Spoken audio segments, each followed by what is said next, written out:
Here, unwind the die cut parts, insulate web guide, and here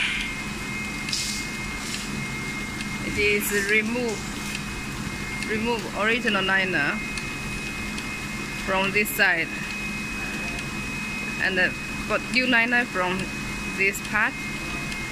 We can see, rewind the original liner this side and unwind the new liner. Here is the part for transfer. After gap laminate, here rewind the final product. We see the whole line.